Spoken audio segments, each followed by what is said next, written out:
On to one of our stories on our Watch on the Agenda this morning. Gauteng Education MEC Matome Chiloane is giving an update on the progress of the 2023 online admissions for learner placements before the start of the 2023 academic year. Now, the 2023 online admissions placement period for grade 1 and grade 8 began on the 3rd of October 2022 and will end on the 30th of November 2022. Let's take you there live now. Get the learners placed. What we need currently, one of the things that is clogging the system, we've got 5,485 applicants who have received offers. Their parents have not accepted them. And this is a problem because it clogs the system, it delays. You'll find that maybe the learner has been offered space in 2 or 3 schools. Until they accept that particular offer, those spaces in the system will cover them as currently been filled.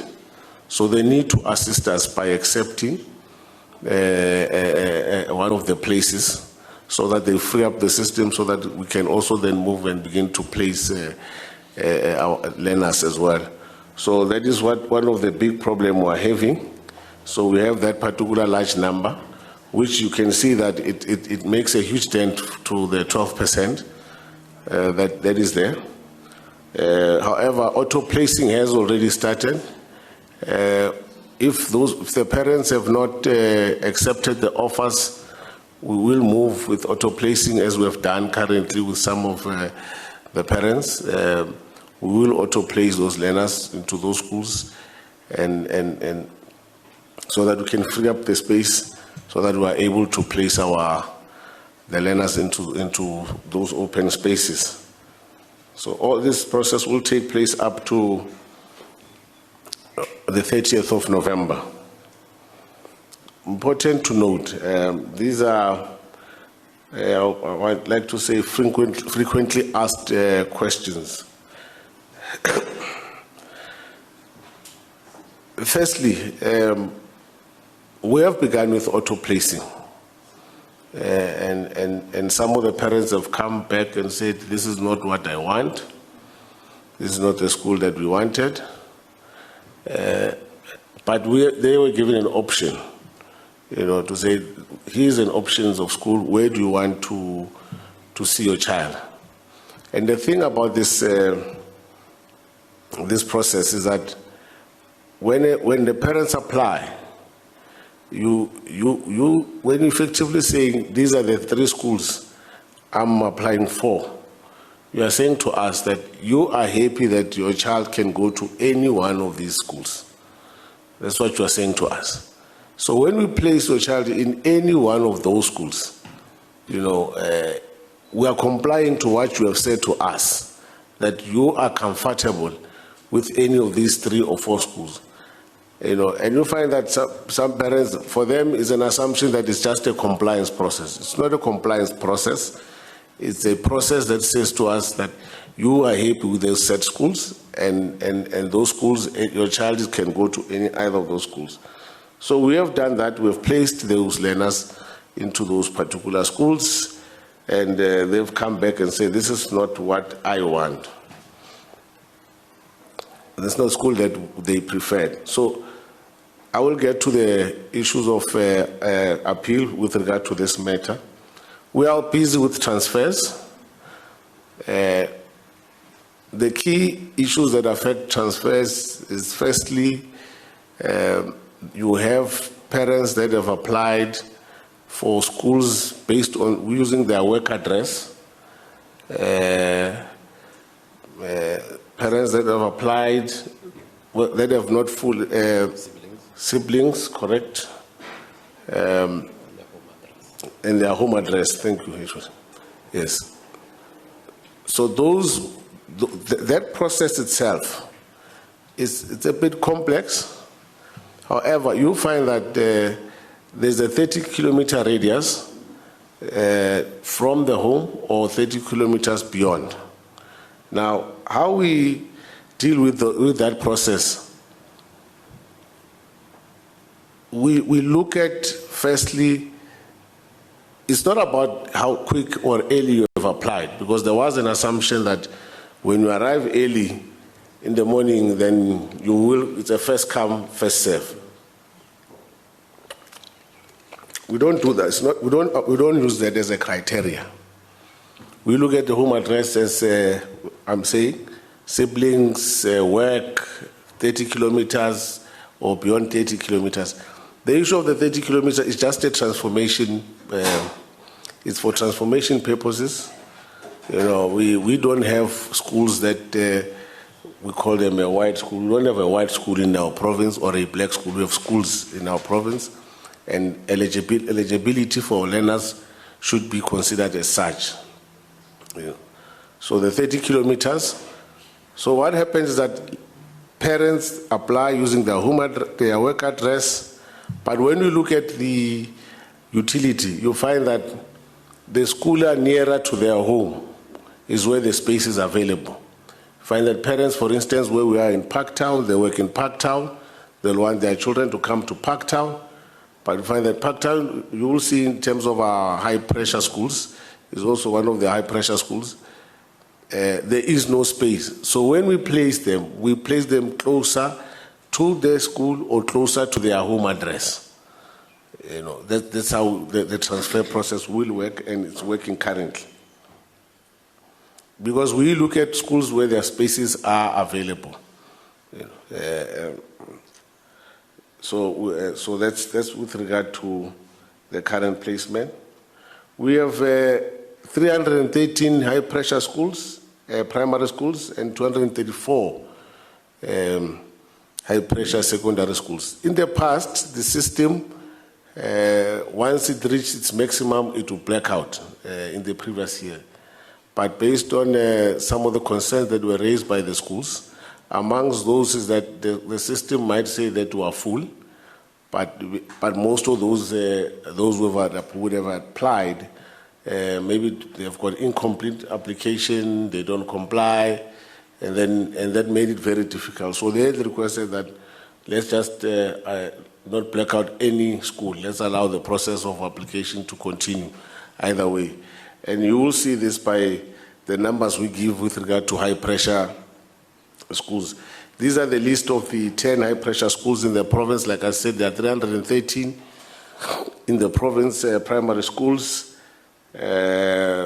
Large school Acacia, you can see based on the capacity, it's got 255, and it has had 1,538 applications.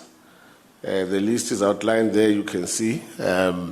So we do have a contingency plan with regard to the high pressure schools. I will get to it later.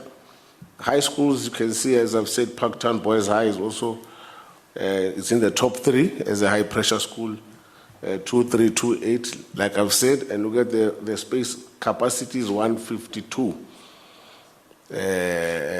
space. So, and these are the factors I was talking about, that parents work around here in Parktown, and ordinarily they would have wanted their children to come to school so that they can drop them in the morning and leave with them in the afternoon. So these are some of the examples. As you can see, the high pressure schools in our province, Hoër School, Pretoria North, Langehoven, 2,600 with a capacity of 300, and North Cliff High, number 10, with 1,900 applications for 270 spaces. So we do have these high pressure schools. So there are over 200 of them. So interventions that we will be putting in place, they'll be multi-pronged to assist them. We'll be looking to give them mobile units, mobile classrooms, so that they can create more space. We do have a program of self-build, where we'll be giving schools money to ensure that they build additional classroom capacity. We have already started with that process of transferring money to schools so that they can start with that process to build additional classrooms. as well as mobile, so it will multi-pronged. So with this process, we are looking to avail around 599 additional classrooms for primary schools and 698 additional classrooms for secondary schools. And this is not for only high-pressure schools that you see here, also other schools that might not necessarily be extremely high-pressured. So it's a broad. The number is quite broad. Then those numbers are just to highlight that they are preferred schools by parents, and parents need to bear with us that as much as they would have preferred certain schools because of capacity, we would have loved, I'm sure the school would have loved to have all those learners placed in their school, but because of limited school capacity, they could not be placed in those schools. On objections and appeals, I've said earlier that when the parent applied for a set schools, 3 of them or 5 of those schools, you were telling us that you are happy with your child being placed in those schools. So those parents do not have a right to object or appeal. We're not saying don't write to us. Maybe you want to write to us, it's okay. We would love to read your letter, but however, your appeal will not be considered because you told us that you are happy with any of those 3 or 4 schools that you have applied for. So we will not be acting outside your own mandate. Secondly, objections must be done within 7 days. Those who will be eligible to object are those who will be transferred to schools that they would not have applied for. Those are the parents that will be, or objections or appeals that will be considered. So they only have 7 days to object.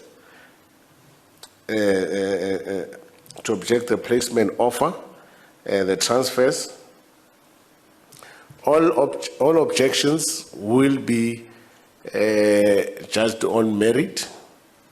There are a number of factors. We're not saying that when you object, your concern will will be heard. The merit varies. You find that if we've placed your child in a school far from you, and there are no scholar transport or any other measures in place for your learner to go, your child to go to that school, those are some of the merits we'll be looking at. So they vary. It's multiple factors. So we will be looking at every single objection with its own merit, and it will be given in a response. So all those appeals will be done and responded to within between 14 and 21 days of receipt. So one important factor, the decision of the appeal as signed by the MEC will be final. Once the MEC signs it off, and we give you that response, there is no other recourse. So it should be known as such. So, but what is important to assure parents is that those who will be objecting, and we will be considering your objections based on their merit, and they will be given due consideration, and we will be looking to support you as much as possible. We do have a problem of incomplete applications. They're still there. That includes valid proof of address. The system is connected with Home Affairs. Some of the IDs, Home Affairs system could not confirm, and they are also considered as incomplete. So for those who, and these ones also fall under the category of those that are writing currently, sending myself emails, sending myself WhatsApp, that they've not received SMSs. This process will be dealt with from the 1st until the 15th of December. That's where we'll begin to deal with these learners that their parents have submitted an incomplete application. So this one will finalize. We will be finalized. We are opening for late applications from the 20th of December up to the 20th of January. You know that Gauteng is it's a province where we have a lot of in-migration, and you'll find that some parents will be bringing their children to the province. So we are opening this process for them largely, and for those that who might have missed the deadline, the first process, they will be given an opportunity to apply. So the dates are there, 20th of December this year, 2022, up to the 20th of January 2023 for grade 1 and grade 8. So the online system will be open for those late applicants. The contact details are there. You can call us. We have a hotline number. It's outlined there, 0800 000 789. We have a WhatsApp line. We've got emails. You can contact us on our social media platform. We do open our social media platform. Your inboxes, they will be responded to. We have a team that's working around the clock, as well as our website, to ensure that the response to all the issues that parents will be placing on these particular platforms. So those are the details there. So overall, in conclusion, is to say all learners or all applicants will be placed in our school at the beginning of the school year. The learner will have a chair, will have a desk, will have the tools. Learner teacher support material will be in place. They'll have an educator in front of them and will be ready for schooling to provide them with quality education. Thank you. Thank you very much, MEC. Now we can take clarity-seeking questions from the MEC, and the HOD is there. Okay, it will be you, Heidi. Is that the only one? Okay, let's go. That's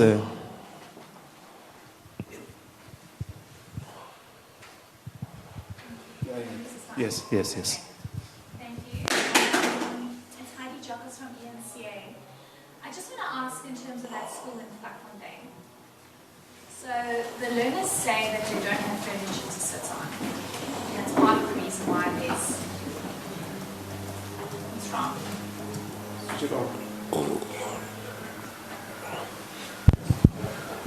Okay, Heidi Jockers from ENCA.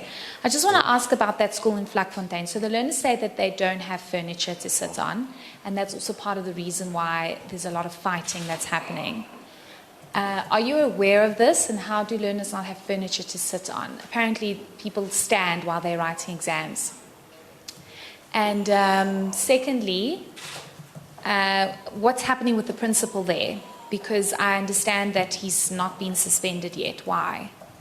Thank you. okay. I think we'll close it there then. Let me see. Take the furniture. Yeah, that's the furniture.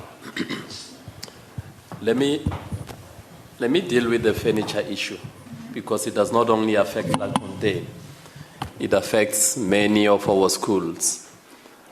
Annually, the department provides for additional number of learners that we get in schools, school furniture. But what surprises us is, even when we do that, you find that in the middle of the year, a school comes to us and asks for 1,000 chairs, 1,000 desks. It may not be applicable directly to Vlakfontein, but I'm talking of a phenomenon that we have identified, and it could also be extended to Vlakfontein. So we have since formed the view and have seen that there's a whole lot of vandalism of school furniture that would have happened. And when that happens, unfortunately, we can only supply to the budget that you have in a particular year. So ordinarily, we would want school governing bodies to repair the furniture that gets broken during the year, but we also equally ask young people who are in our schools to take care of that furniture. We have also noted that there were instances where furniture has developed legs. Some chairs have developed legs and it goes out. We buy furniture here, then the next week, that entire classroom has got no furniture. So we ask ourselves, what are communities doing with the furniture? Where does it end up? And it is in that context that there may be instances where you find that a school may not have adequate furniture, but it does not mean the department would not have supplied that furniture. The problem is that something happened at the side of the community in respect of that furniture. And I think we want to send that message to all communities to take care of our schools. As a matter of fact, when schools close, in Gauteng, we even get worried about the level of vandalism that happens in our schools. And I'm sure it is something that we would want to elevate, that in our communities, let's make sure that our schools are safeguarded. Maybe the MEC will talk to the principal issue because he's giving direction on that one. Okay. No, thank you, HOD. We will look into that. We can't just say why the principal not suspended. We've got laws that govern the labor.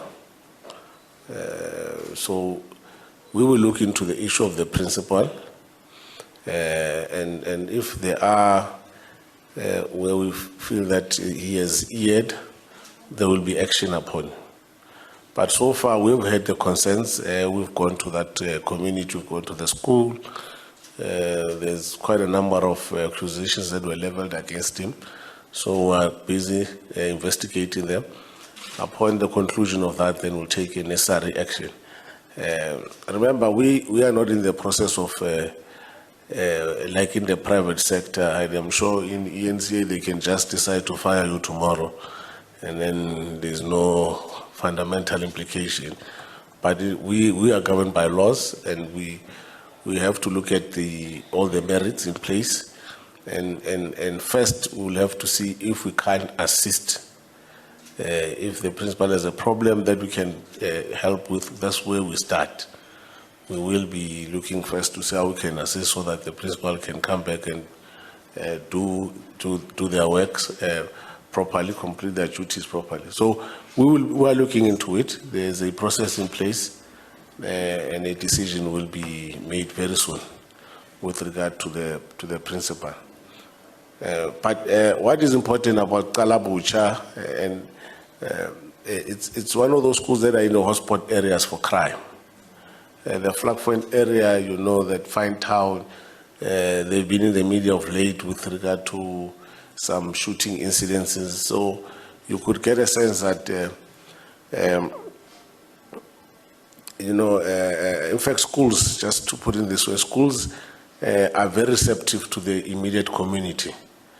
If you want to know the state of the community, the first place to start is the school. It could tell what is the current situation in the community, and most of the problems are outside the school, but they do find themselves filtering into our schools. And that's what the situation in Vlakfontein, in Kalabucha. And it's not the Kalabucha, Vlakfontein area alone. We do have quite a number of areas in our communities across the province where we do have similar challenges. So hence the community becomes integral part to ensure that we get our schooling right, we get the process of ensuring that we are able to discharge our duties correctly. So that partnership, collective partnership between the schools and the community becomes central. Yeah. Thanks very much, MEC, HOD. I think we are done with our press briefing because we could not see any of the questions that were coming online, so it means we are covered. Ladies and gentlemen, thanks very much.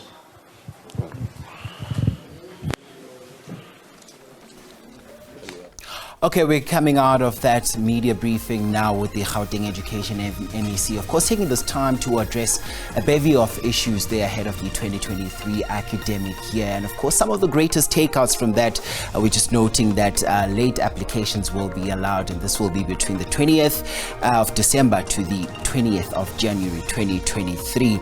Also detailing the appeals process, saying most of these cases that warrant an appeal will, of course, be looked at very carefully and addressed between 14 and 21 working days. And of course, just speaking about parents who've accepted placements, saying that they're really trying to ensure that they ease pressure on what has been identified as some of the schools that, of course, are in greater demand, saying that parents who have not accepted their placements, their system will then send them to an auto placement, and parents will not be able to, of course, challenge that because they did not accept in the first place. So now that's, of course, that media briefing happening there in Parktown.